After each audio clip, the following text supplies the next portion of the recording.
میں بریفلی اس کا جواب دیتا ہوں. میرے پاس ڈیٹیل رپلائی بھی ہے. اگر بعد میں سوالات میں یہ پوچھا جائے گا تو میں اس کا بھی جواب دے دوں گا. لیکن بنیادی طور پہ جب پی آئی اے کرائسس میں گئی ہے تو ایک تو یہ ہے کہ آہستہ آہستہ ہمارا فلیٹ جو ہے وہ شرنک کرتا گیا. اس سے پہلے جو ہے ہم ایک سوشل رسپانسبلٹی بھی جو ہے وہ بھی سر انجام دے رہے تھے کہ ہم جن روٹس کے اوپر اگر پی آئی اے منافع نہیں بھی کما رہی ہوتی تھی تو ہم وہاں پہ فلائٹس ہم نے آن رکھی ہوئی تھی.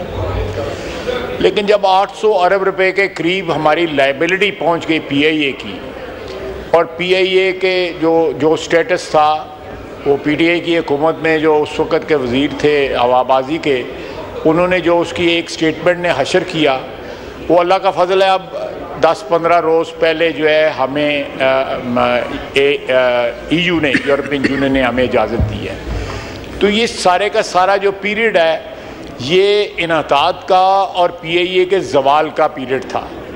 اب اس اجازت کے بعد جو ہے اگلے مہینے آخر میں، جنوری کے آخر میں جو ہے یو کے والے بھی ہماری جو ہے تفصیلی آڈٹ کرنے آ رہے ہیں، اور ہمیں امید ہے کہ EU کے آڈٹ میں اپروو ہونے کے بعد، اس میں کوالیفائی کرنے کے بعد جو ہے ہمیں یو کے کی بھی اجازت مل جائے گی.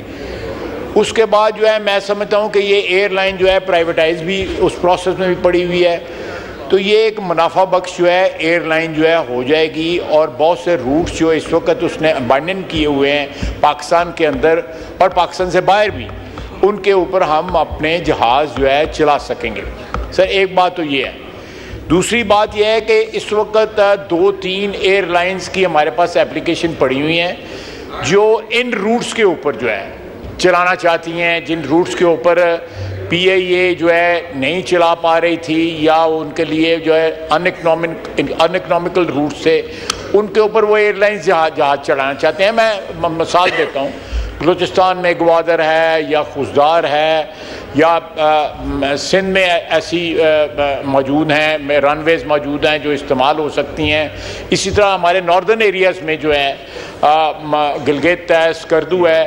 تو ان تمام جگہوں پہ وہ 2-3 چھوٹی ایئر لائنز آ رہی ہیں جو چھوٹے جہاز چلائیں گی، 40-50 جو ہے، جس میں مسافر جو ہے وہ سفر کر سکیں گے.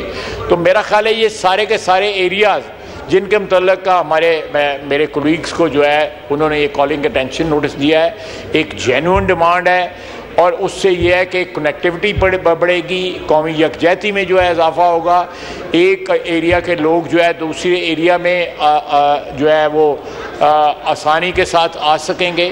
تو میں سمجھتا ہوں کہ اس کے بعد بھی اگر کوئی گنجائش ہے تو میں حاضر و جواب دینے کے لیے ہوں.